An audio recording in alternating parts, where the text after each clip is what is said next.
everybody, and welcome back to Eggs the Podcast. But before we get started, I want to talk to you about our sponsor, Tailor Style.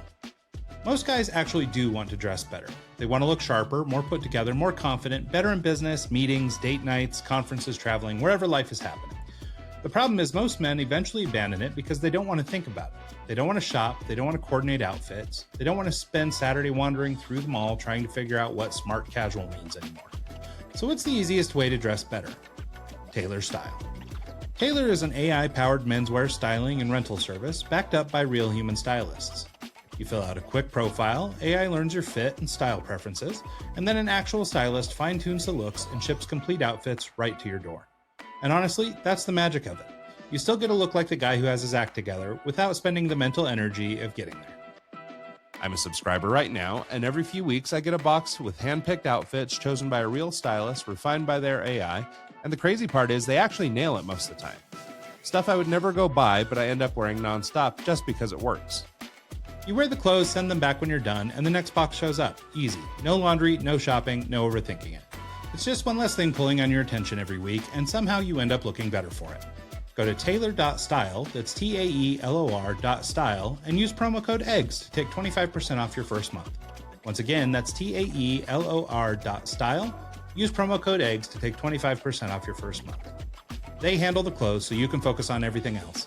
And now, back to the show. Hey everybody, welcome back to Eggs the Podcast. Today's special guest is Dominic Forth. He is the CEO at Thought Leaders America. How are you, Dominic? Thanks for joining us. Ryan, great to be here. I'm really happy for our conversation today.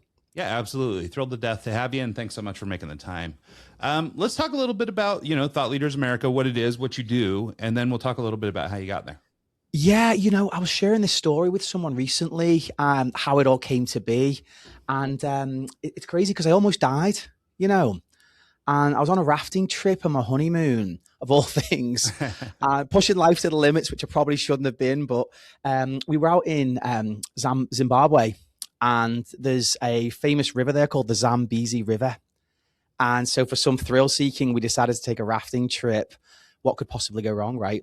And I ended up getting flipped on the raft and I couldn't resurface. And I know I'm laughing about it now, but honestly, it was terrifying. And it took me 3 attempts to resurface. And I was underwater for quite some time.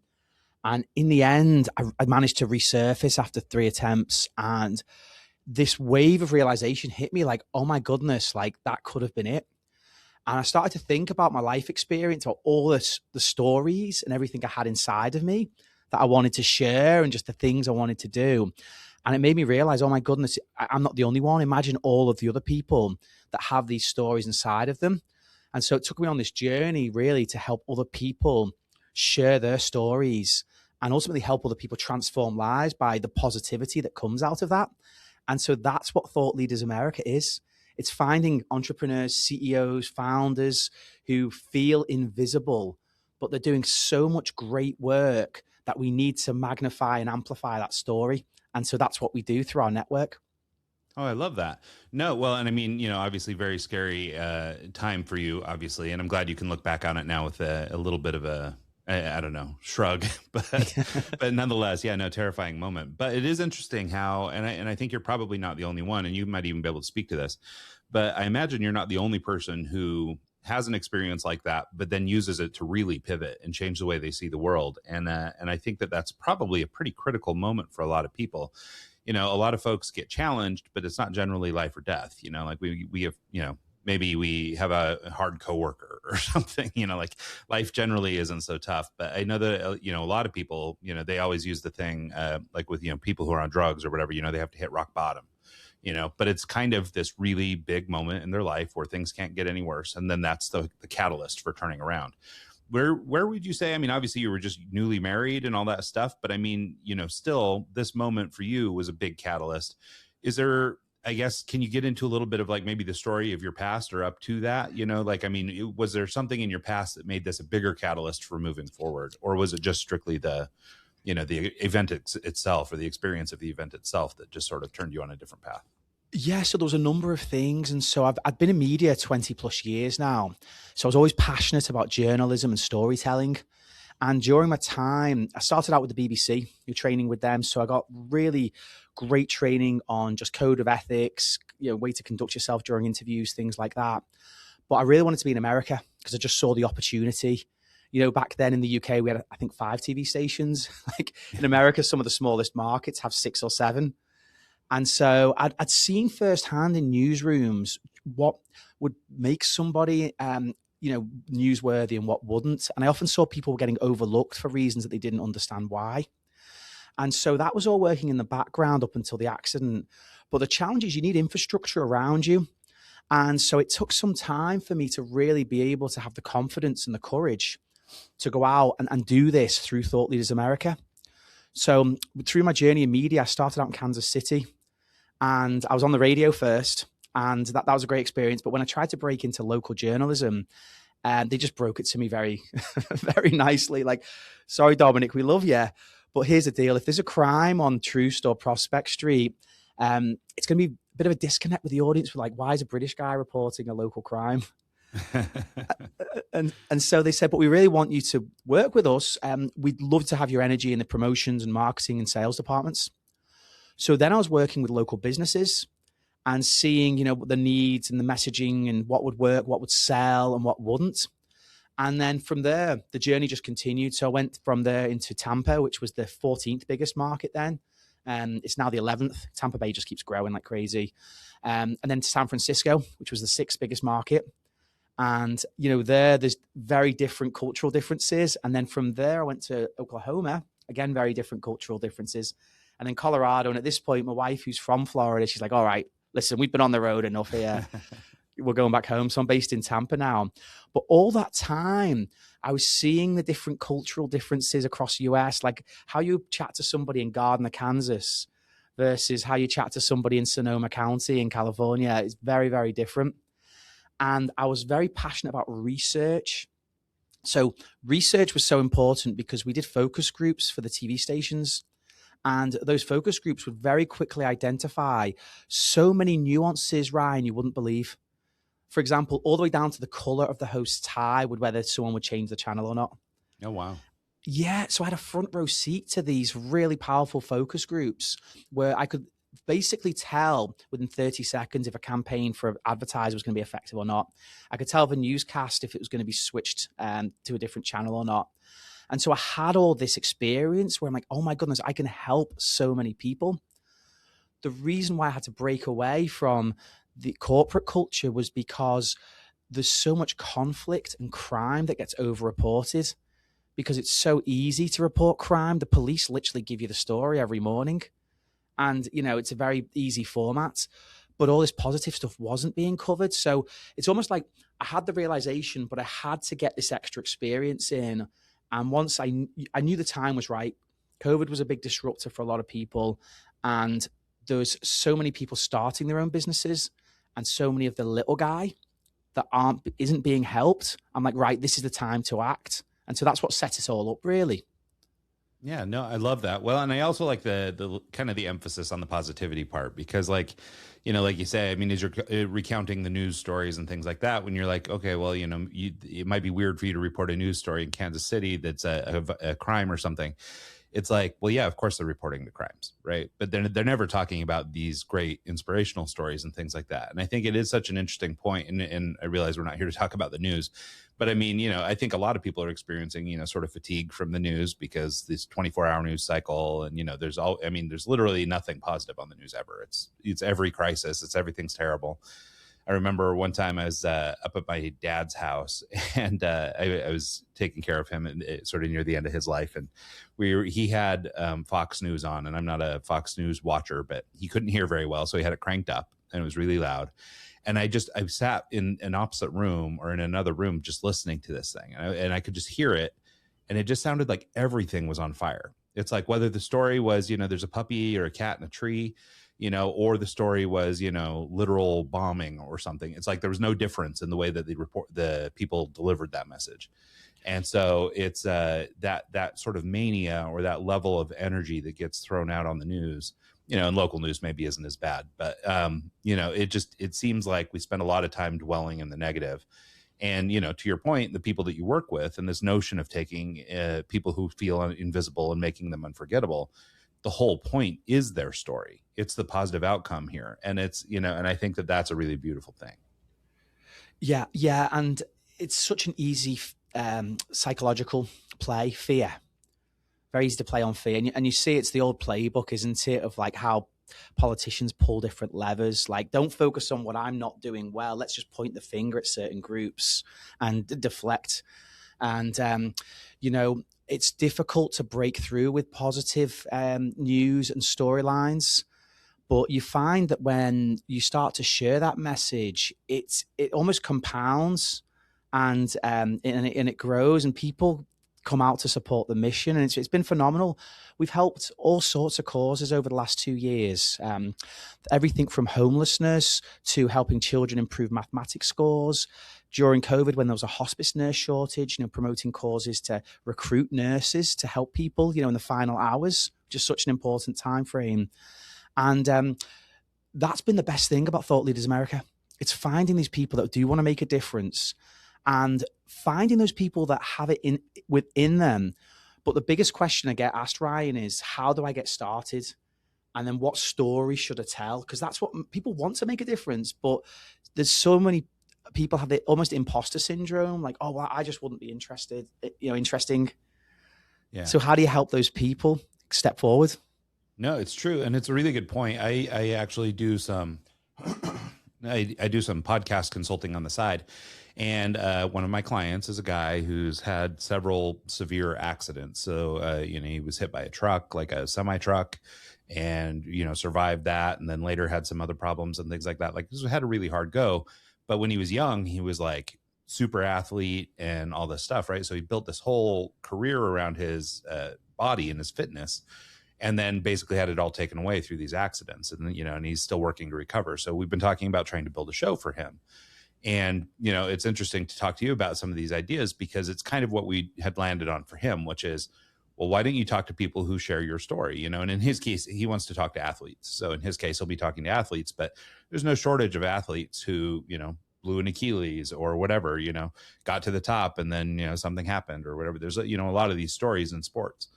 And, but same, I guess, general notion, which is how do we, take events in our lives that, for some might be the end of them. In the case of your story, you literally could have just drowned that day and it would have been done for. So, so how do we take those moments in people's lives that are super pivotal? And, I always say, and I've heard other people say this, so I'm not inventing it, but this notion of that somebody's worst day is their worst day. Right. So regardless of whatever's happening to them, maybe they just stubbed their toe and it's the first time they've ever stubbed their toe, so it's like, that becomes their worst day. So it's like, so you need to be respectful of people's story, because it's not like the spectrum. You've got this wild life or death story, but it doesn't mean that an athlete that tore a tendon is any less, important. You know what I mean? And so, so I think it's really valuable to try and share these stories. But to your point, yeah, how do you start to identify who you are? And I think a lot of people too are kind of, I don't know, maybe is it humility? I don't know what it is, but it's really hard to talk about ourselves that way. And, or at least for me it is. And so I think, maybe that's something you've got sort of a process for yoking out of people. Well, yeah, Ryan. And you make a great point about podcasting, because you have to start telling your story to get the feedback from other people of what's interesting and what's not interesting. And the first time I brought up the Zambezi River story, it wasn't even part of the planned conversation. And I was like, oh yeah, we're talking about travel, I think. And I was like, oh yeah, I went to South Africa on my honeymoon, and then Zimbabwe, and then to Zambia. And actually I just went on, have I told you about this rafting trip? And the host leans in and he's like, wait, what? You almost have you told anyone this? And I was like, no. And it's, so I think that's the big lesson, is you have to get started, and it doesn't have to always be on a podcast to begin with, but it's just sharing even family and friends, networking groups, colleagues. It's just starting to tell the story, because, I think of, let's think of Apple, the company Apple, right? So they ship a new laptop. What's the first thing you do when you get a laptop from Apple? You have to download all the patch and all the latest, upgrades, because it wasn't shipped fully finished. It's like they create it, And then there's a ton of upgrades. They find out a ton of bugs and errors and things like that from the first wave of people that buy it, next wave. And storytelling is the same. So people try and ship the finished product and think, well, I'll speak when I'm ready because I've got to finish the story. But if you don't get that feedback, then you'll never get to the finished story. And so once, I share that with people, like, oh my goodness, I can just start telling my story and it can be rough around the edges, knowing that the conversations is what's going to shape ultimately the impact that it generates. Yeah, well, and you can probably relate to this too, but like, I know, like, just by virtue of doing the show, I mean, we've been doing this podcast for 9 years, and I'm in the middle of a book that I'm writing right now.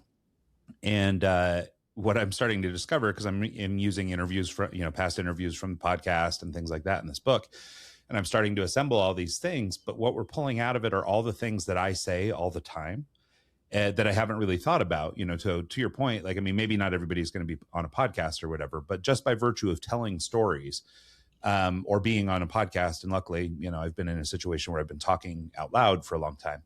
I'm starting to identify the little nuggets, or like starting to recognize my philosophy about different things because I use the same metaphor for this or that, or I use the same story to describe this point or that point.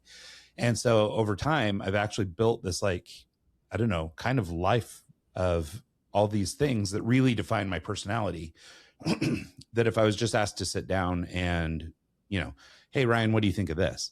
Like, if I had to just sit down and do that, I don't know if I could. But looking back at this whole, 9-year, history, because I basically built a tool that allows me to go back and look at all these shows, I'm really starting to identify the things that are my story, and I don't really have a life or death moment like what you've experienced. But nonetheless, I think the point's the same, which is just by telling your story over and over again, you start to realize the pieces that are your story and how they're applicable to real life and how they might help other people. Yeah.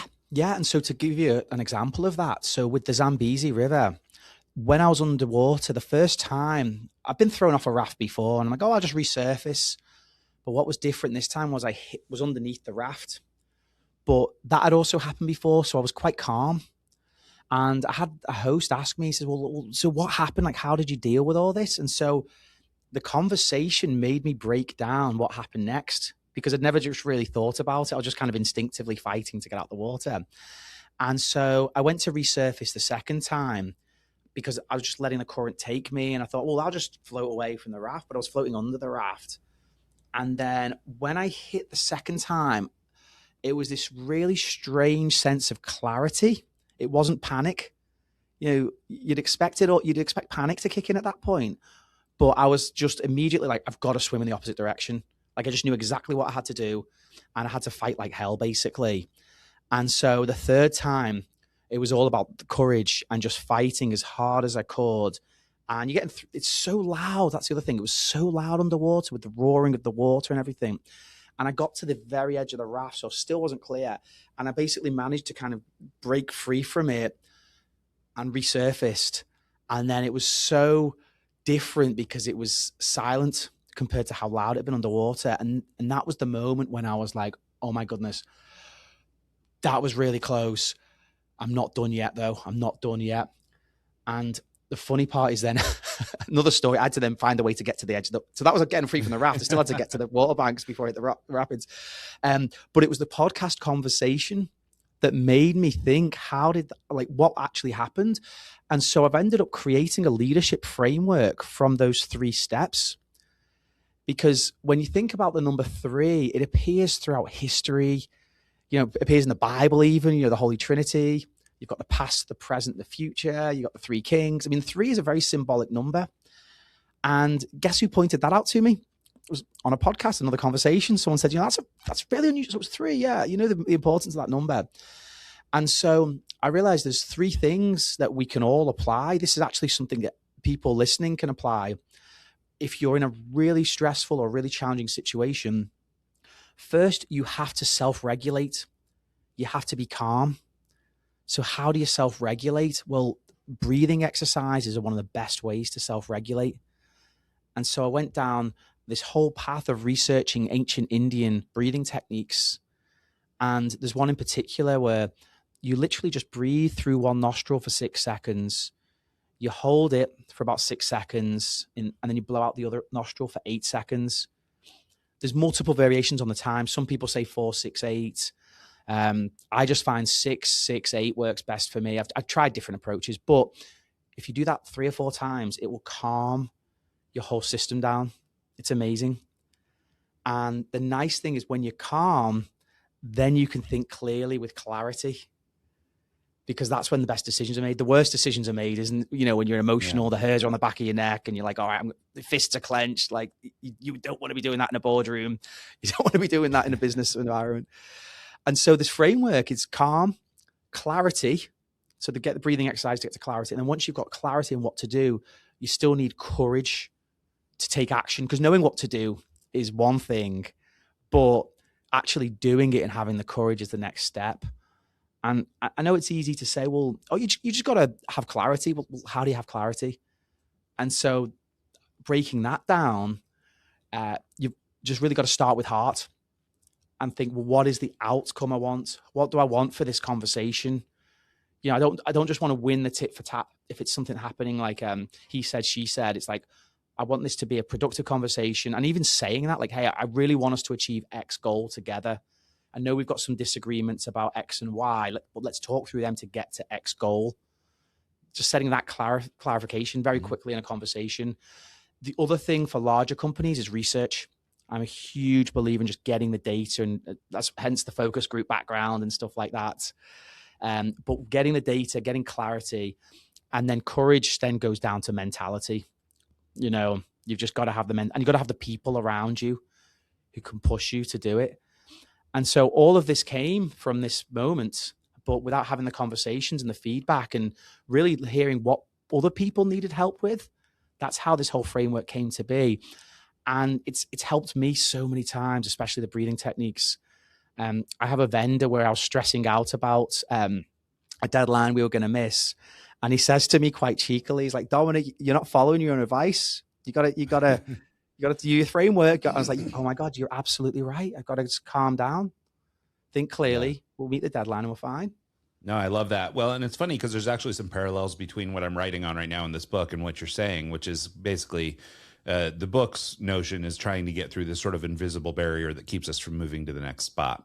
And I don't really talk about the self-regulation component of it so much, but the clarity part is a huge component, actually being able to visualize what it is that you want next.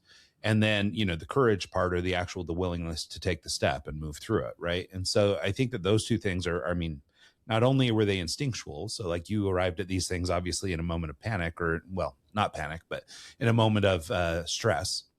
And, but they came to you totally instinctually, like you didn't have to be told that these were the things. And so I think that plus, we've done, copious amounts of research on this stuff. And I think it, pretty well yields out to be true that these are the things that we should be doing. And so I think it's really interesting how you would land on them just sort of, without even being told to, you know what I mean?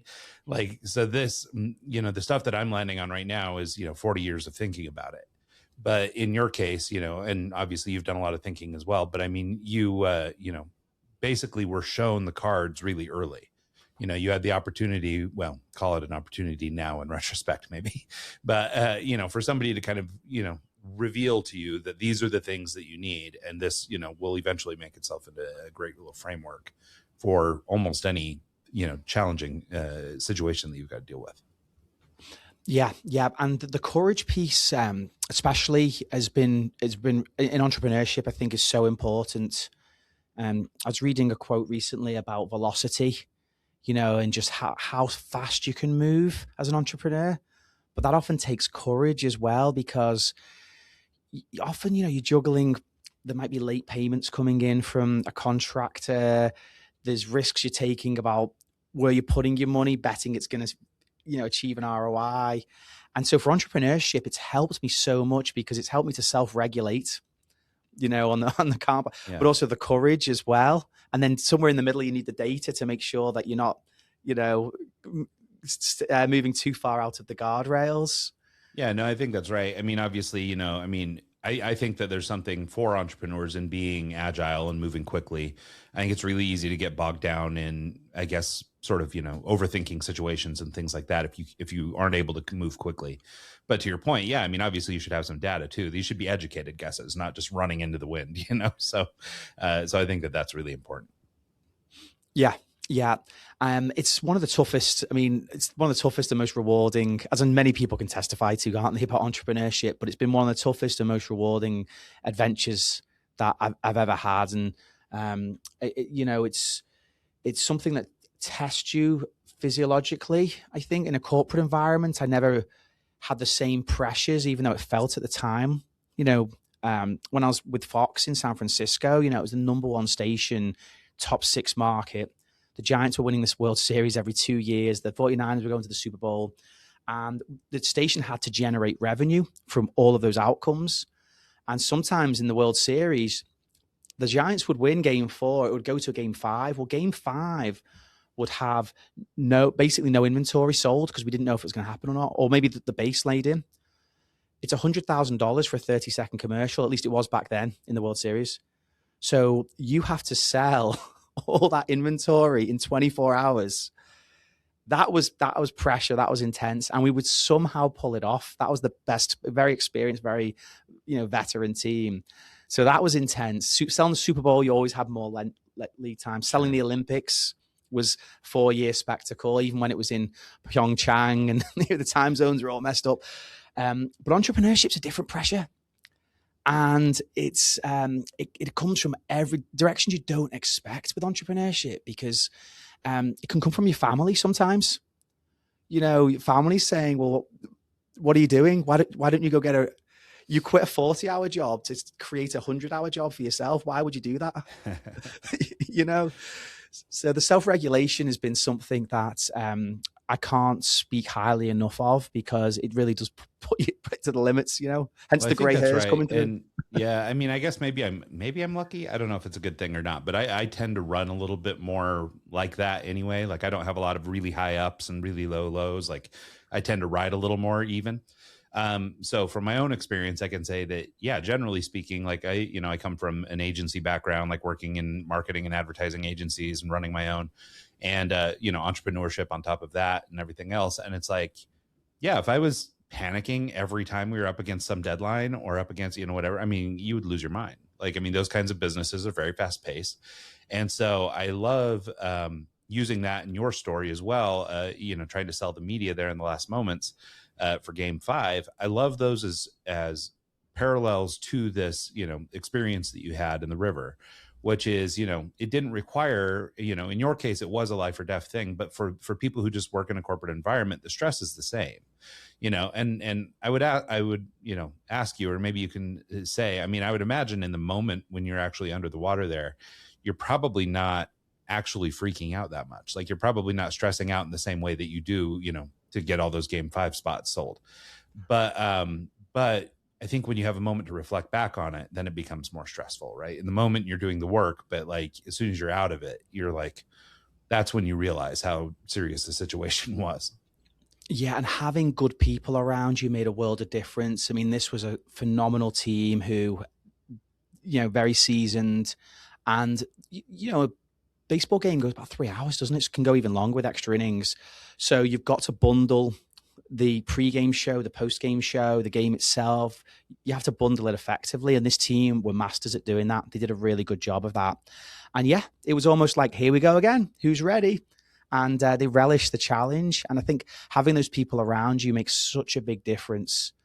And, with Thought Leaders America, that's been one of the best things about our organization, is because we've been able to surround ourselves and support and promote so many remarkable people.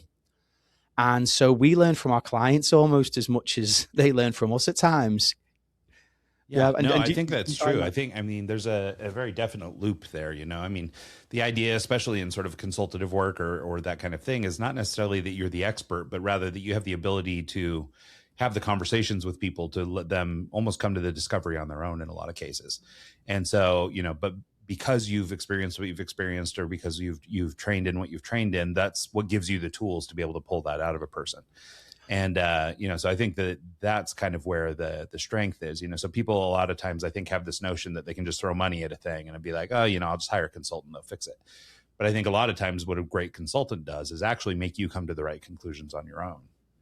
Yeah, well, and you bring up a great point, because some of the most talented people we work with really struggle on TV. And it makes sense when you think about doctors and lawyers in particular, or attorneys, because for a doctor, they have to be very measured when they're delivering news to a patient. So they can't be sensationalized like, a lot of spokespeople are on media. They're trained not to give a controversial opinion. It's just stick to the facts. Now, for a TV interview, for a producer, what they're looking for is that 8 to 12 second, soundbite, that zinger. And that's something that can be reclipped and reshown throughout the day to tease the upcoming interview. And so a lot of the training we do is take guests who are typically informational. Informational is okay. That's sort of like the audience centric. That's sort of the base layer. How do we then make it emotionally engaging? And so a big thing we work with is, how do you lead with your opinion? How do you articulate with the right tone that commands authority and stops people? And then 3, how do you then get that to be so engaging that there's a guy on a couch or someone at an office and they see this clip and they either call someone in from the other room to watch the interview, or they're resharing it now on social media or forwarding it on in an email. So you start audience centric informationally. That's sort of like the entryway. 2, though, you've got to make it emotionally engaging. What are the stakes? And this has to be authentic. This all has to be in an authentic capacity, because if it's not authentic, people are going to change the channel. And so then authentically be emotionally engaging, so people want to reshare this information. It gets clipped and repurposed again and again.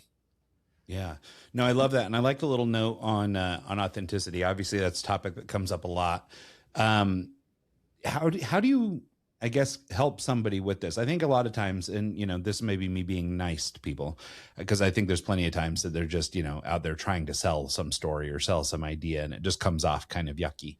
But I think there's plenty of people who mean to tell their story in a way that's authentic, but then they maybe get spun around the axle talking about it in a way that makes it seem sensational, or, so they lose kind of that hint of authenticity. How do you help the people that you work with sort of stick to, what's real, understanding that what's real was probably sensational enough? Like, you don't really need to build it up more than that.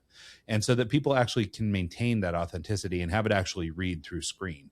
I think, and I've run into this a lot myself. Even, I've tried different little YouTube shows and things like that over the years. And, there's like, I don't know, a different voice or a different demeanor or a different way of carrying myself or whatever that I might bring to the screen, because it feels like what you're supposed to do in that environment. And I think that doing that, sometimes you end up losing or sacrificing that authenticity. So how do you coach your people to try and, not only tell their story in a real and authentic way, but transmit that? Yeah. And with AI, especially, I think trust has been, under attack. And so, it's funny because I feel like attention is almost cheap these days. You can buy attention pennies on the dollar, with a certain ad placement, but trust is priceless. And so you really have to protect that. And so the way we have to do it is find out, number one, what's the ultimate goal of the message? What is it that you're trying to deliver? And then what are the stakes that are in play? And so when you look at the stakes, it could be anything from, like, we've just did a story on the hantavirus, for example, coming aboard. The Ebola virus in Africa, we did a story on that 2 weeks ago. There's a tick problem at the moment in certain parts of the country. And so you don't want to scare people, but you also need to make people aware of the risks. And so what we do with clients is we talk through the topic, and we'll have them send probably 3 videos, usually 2 to 3 videos of them responding to the story. Then we coach them on delivery, on which words to articulate. And then the biggest thing we send clips back to usually doctors and attorneys for is they're not leading with opinion first to hook people. Like, do I need to pay attention to this or not? That's what they need to know in the first 3 to 5 second hook. So if they start to vague about it and saying, well, the CDC is saying X, Y, Z, blah, blah, blah, blah, blah, blah, blah, blah, and that's why you should do X, it's not going to be effective. So you need to lead and say, this is something you need to pay attention to. But if you pay attention to it, you can mitigate the risks. Here's how you can mitigate the risks. So it's that sort of approach where it comes across authoritative and with the right amount of inflection so it captures people's attention, but without crossing that borderline of, like you mentioned, not to pick on any news networks, but where there's outrage and there's, people yelling at the TV and things like that. Yeah. No, I think that makes a lot of sense. And obviously it's very important that people can communicate this. I know that one of the things that you guys do is booking and helping people find actual media. When somebody comes to you and they're deciding, hey, now is the time, how do you advise people to make decisions on whether or not now is actually the moment to start doing media? I think a lot of times people, I don't know, they see stuff on Instagram or whatever, and they're like, hey, maybe I need to go be on the news, or I need to, start guesting on podcasts. But I don't know that people always do. Like sometimes they don't really have a story ironed out, or they don't have something that's actually worth talking about just yet. Maybe it's still in development. So how do you, if somebody was to come to you, for example, like a prospective client, and they wanted to try and start, I don't know, we could say, getting booked on podcasts or getting booked on TV, where does that start? So we've talked a little bit about developing the story. And, obviously I know you guys do some media training and things like that, some coaching on how to actually deliver their message. But what's sort of the next step in that process as you're starting to work with people and helping them actually find placements? Yeah. So the first thing we do is a podcast workshop where we basically build out the old style mind maps. And so we work with them on the personal story first. We work with them on what they want to be known for. They want to be known, then what they either don't want to be known for, or more likely, if it's a business, what are the benefits of using this service, but what are the negative aspects of not using it? Quite often, people are so ready to talk about all the benefits, but they don't put in that element of, doubt in someone's mind that why now, why the urgency? Well, for many cases, by pointing that out to people, it can move somebody closer to making a decision. And again, I don't want to oversell the fear aspect, but there are legitimate reasons when if you don't take action, then there's that fear of loss. And so we map these out and really workshop it. So say that again, but say it with more intention. Okay, now shorten this. You've got 10 seconds. How would you articulate the headline? And out of that, they'll come away with a recorded piece that starts to crystallize the story, which then helps them on future podcasts. But it's really the journey of being interviewed that is the most important, because it's not until you've got a few reps in and you see the response, you get the question, sometimes a question you're not expecting, you have to think on your feet in a live scenario. That's where the coaching really starts to kick in, because then we do weekly debriefs with clients. What went wrong? And often clients will hold themselves more accountable than we do. They'll come to us and they'll say, oh, I bombed that interview. I absolutely bombed it. I'm so embarrassed. And we play the tape back and it's like, you did great. It's like, yeah, but I wanted to say these 5 things. And I only got to these 2. And we're like, yeah, but listen, the audience doesn't know you had 5 things to talk about. You've covered 2 topics really, really well. Save the other 3 for the next interview. And so it's often mindset stuff like that. Another part, Ryan, as well, is visually. We focus a lot on the messaging, because the messaging is the most important piece. You have to get messaging right. And if you get the message right, you can be on any platform then. But visually as well, you've got to have the right background, the right lighting, and the right setup overall, because people that will take one look. And if you're a very busy entrepreneur, say, and you've got boxes of product here that you're trying to ship out, you've got a few unpaid invoices over here, there's a bright window in the background, and it all detracts from the message, because the message is the most important part. So the workshop is where it begins. And like it's sports, it's exactly like sports. You get your pre-game training in, and then you get your match preparation, and then you get your game day experience, and then you have the debrief afterwards and review the tape.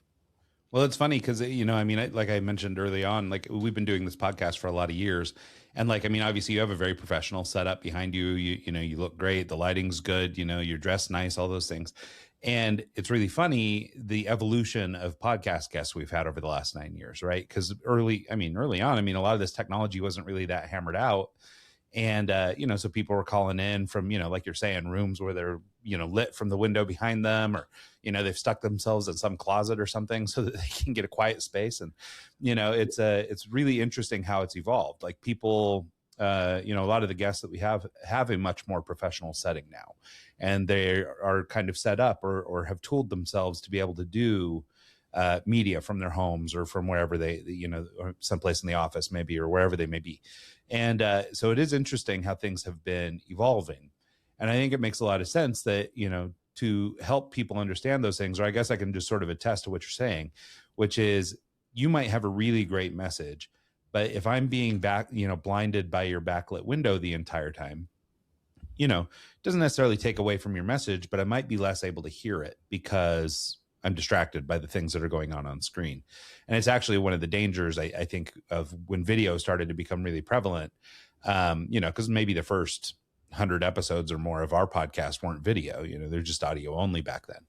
And so it wasn't until we started doing video, but even today we still have people ask, are we doing video? Are we doing this? Because it's like, if they don't know, and then they show up in their pajamas or something, then all of a sudden they look ridiculous, and it's taking away from their approach or their what they're trying to communicate.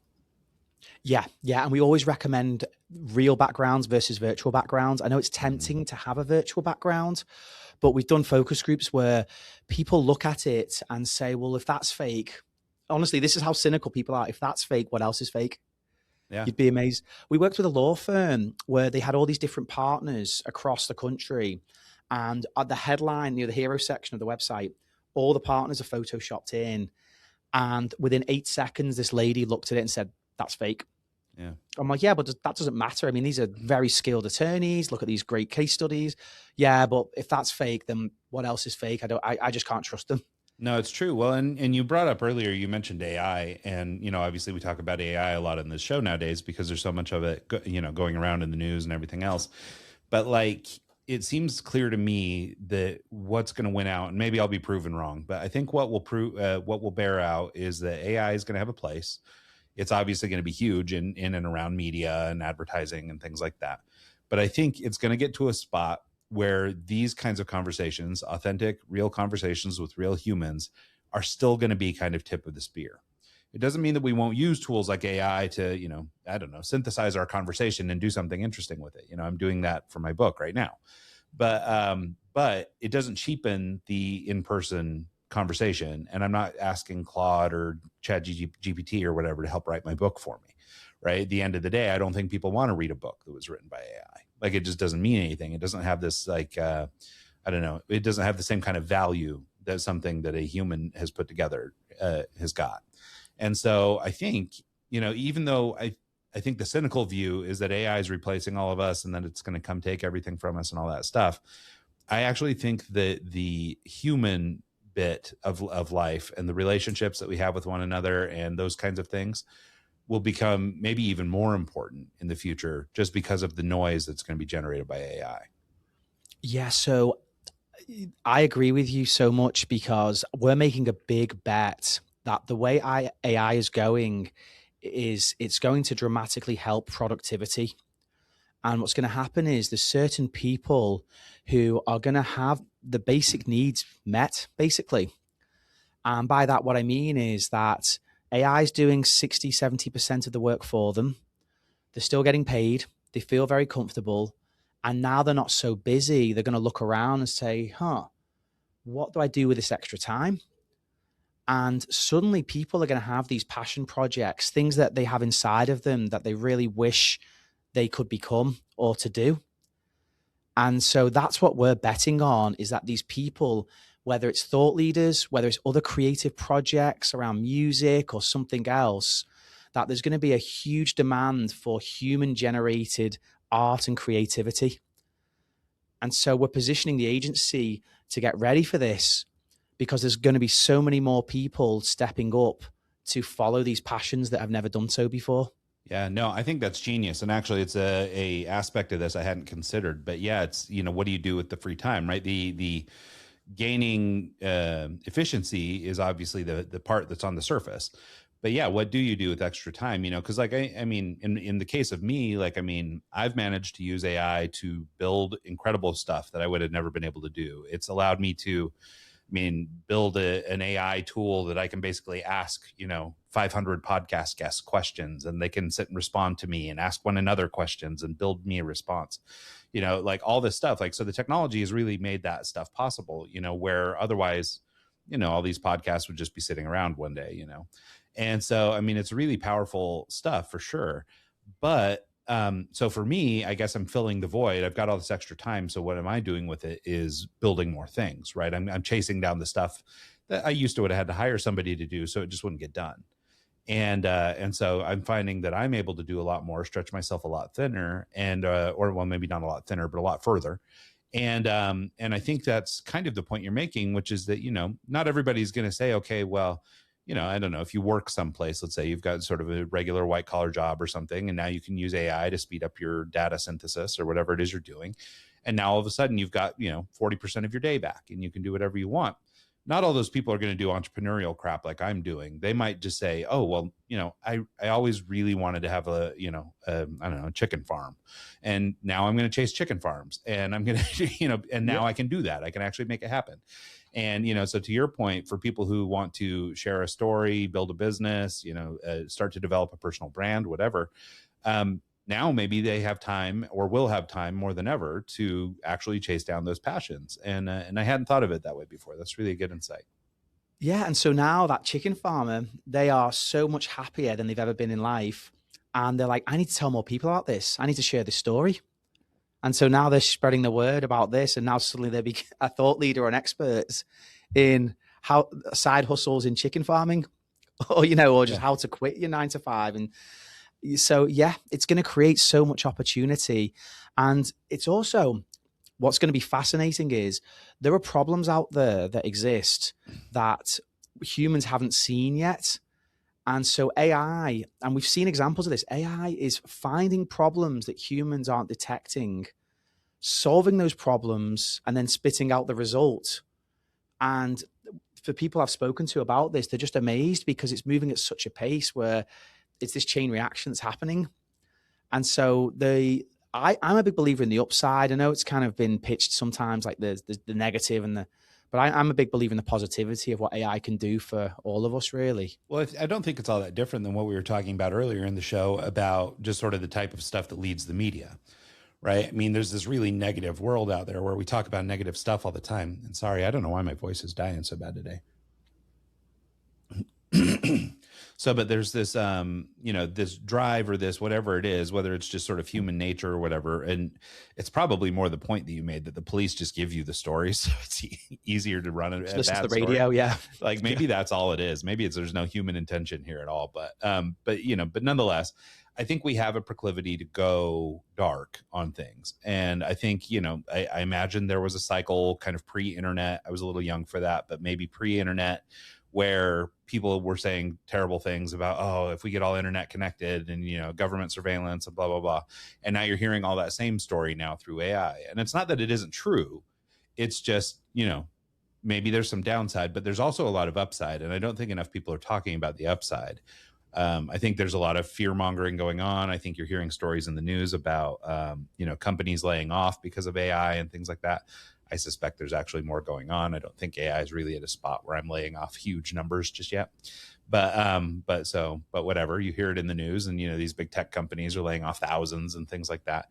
And so it builds fear, it foments this stuff. And I sometimes I just remind myself, I go, there's parts of this country where they don't even have like a computer or a phone, or or parts of the, this country, this world, where people aren't even, AI is not even on their radar. Like that, so it's like, so we're really deep in it, and we're over here, and every day it's another news story about AI and all this stuff.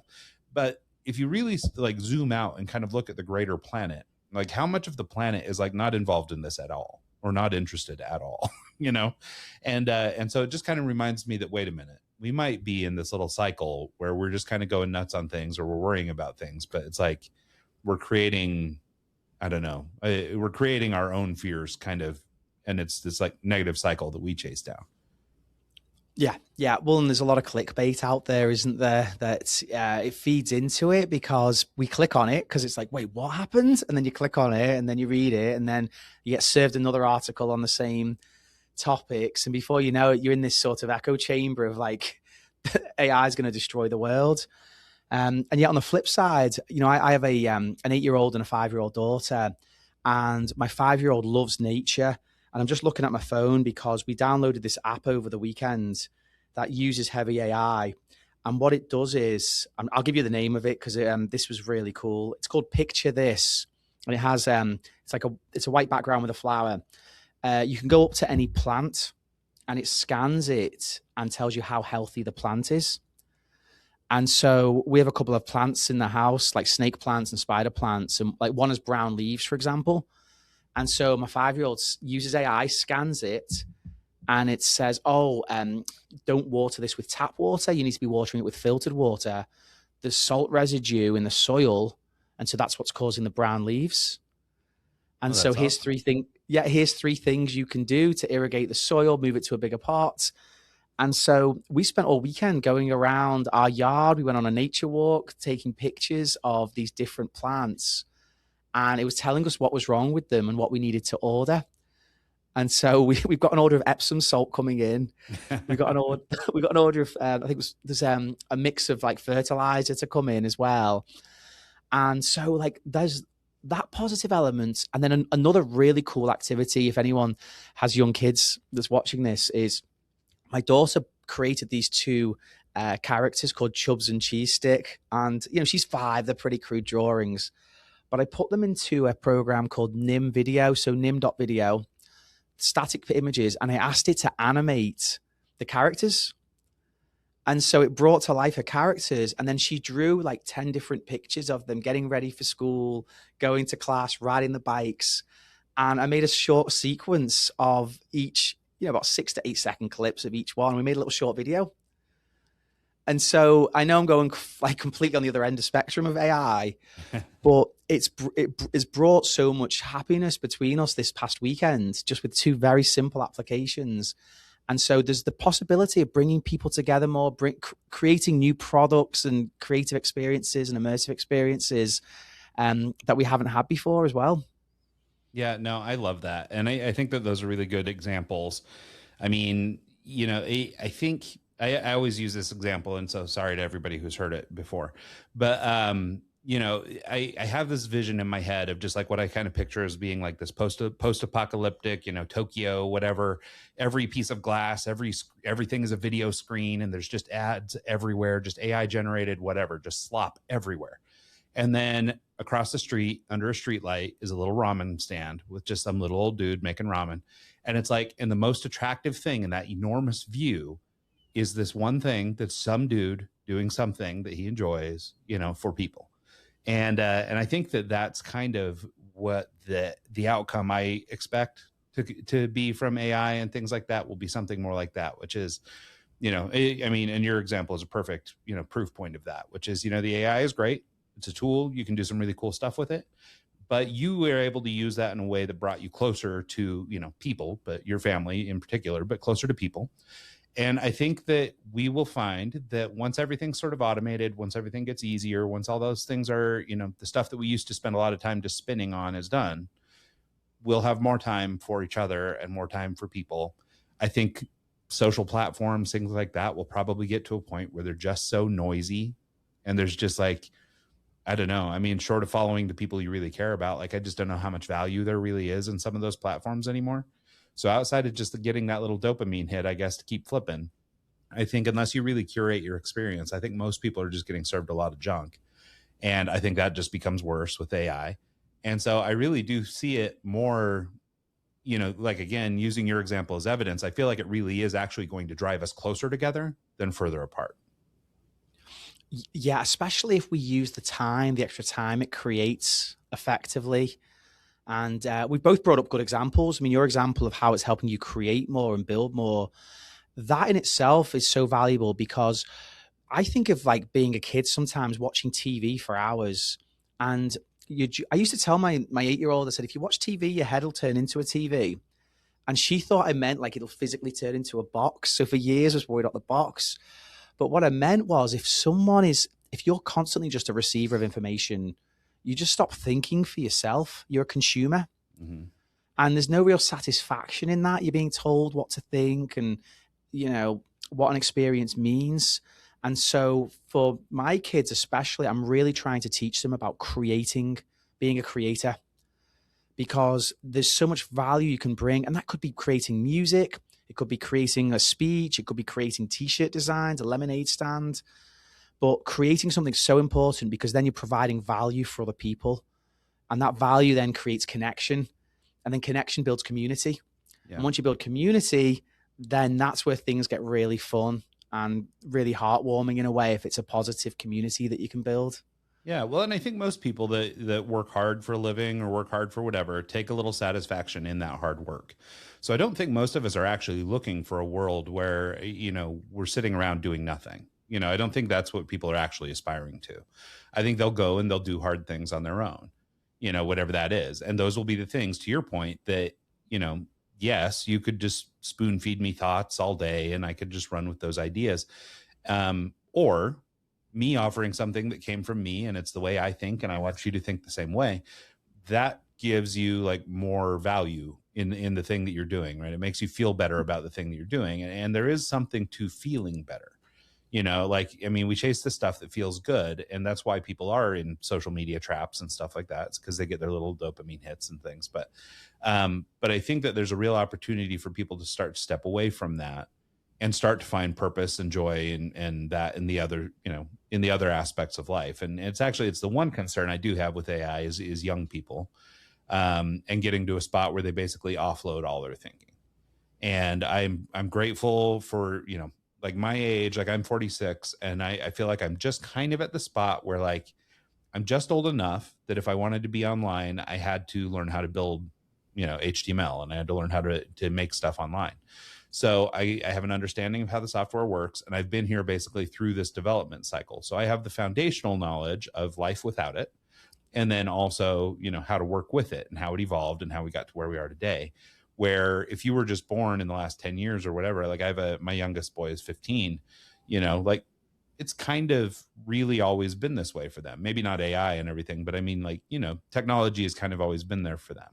I look at the difference. My older son is 5 years older than him. And so those are I just have the two boys, but my 20-year-old or going on 20-year-old is the way they handle life, the way they handle stress, the way they interact with their friends, all that stuff is very different.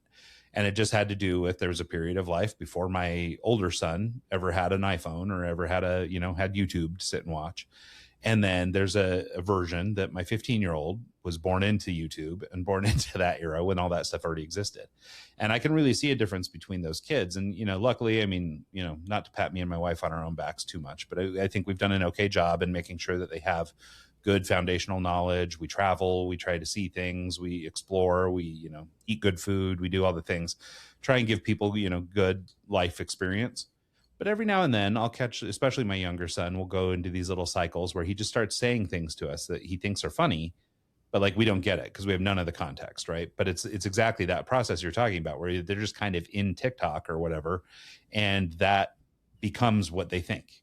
And so they regurgitate these things because they're trying to share their experience with you, but it's not really their experience. It's something they saw somewhere, And so it is a scary time. And I worry for kids that are sort of born in this generation where it's full blast AI, where, I don't know, you don't have to really study to write a paper anymore, and you don't really have to do any of this stuff. And, we could go forever on that. I mean, obviously, I think if you don't have foundational knowledge, AI is not going to be that easy of tool to use in some cases.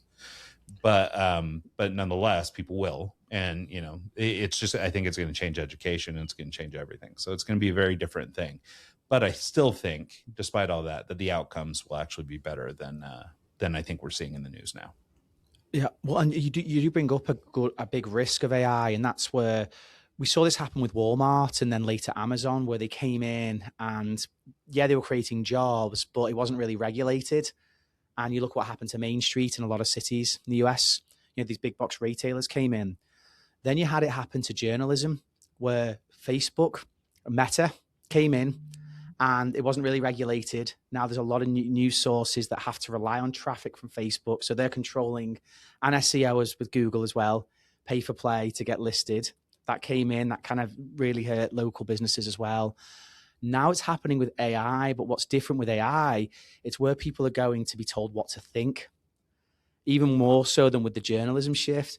And if it's not regulated the right way, there's a huge risk there, because if everyone's getting the source of information from the same AI platform or one or two of them, and I'm talking students at high schools, students at universities, employees at organizations, civic leaders, community leaders, if everyone's going to the same place being told what to think by this platform that's aggregating all this information, that in itself is a big risk. So that's one of the biggest challenges I see coming forward with AI, is how do we keep that diverse source of knowledge and curiosity around us? But as you say, it's a big topic to cover today.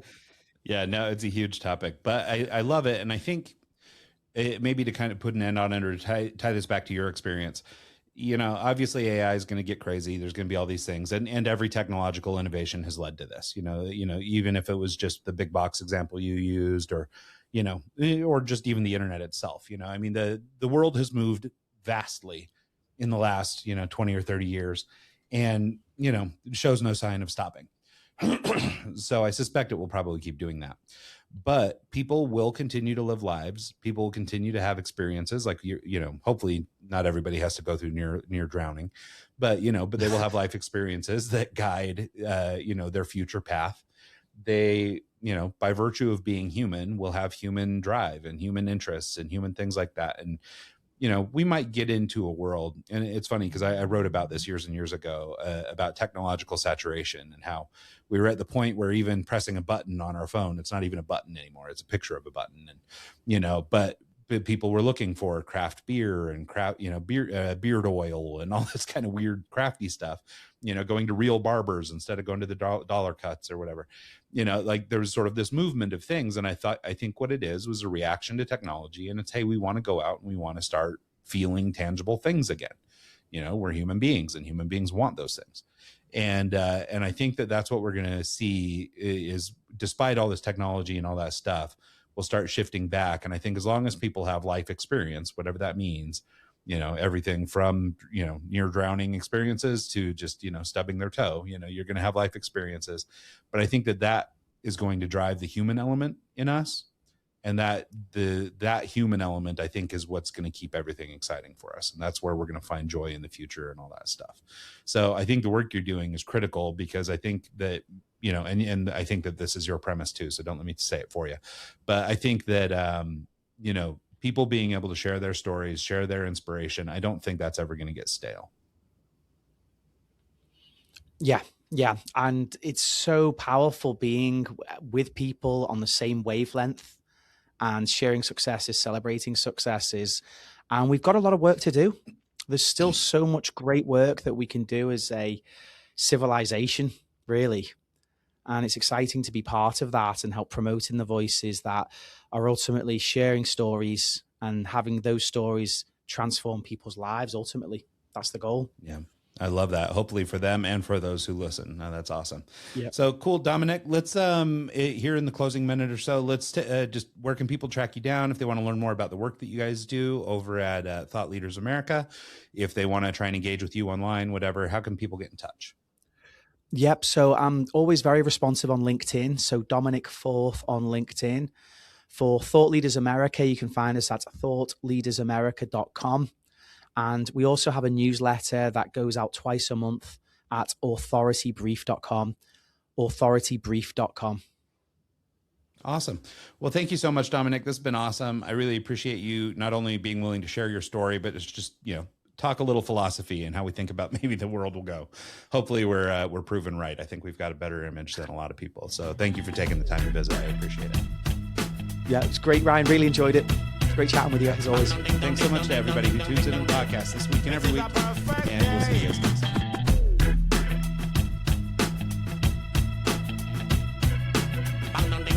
ding dong ding dong ding dong ding. This is a perfect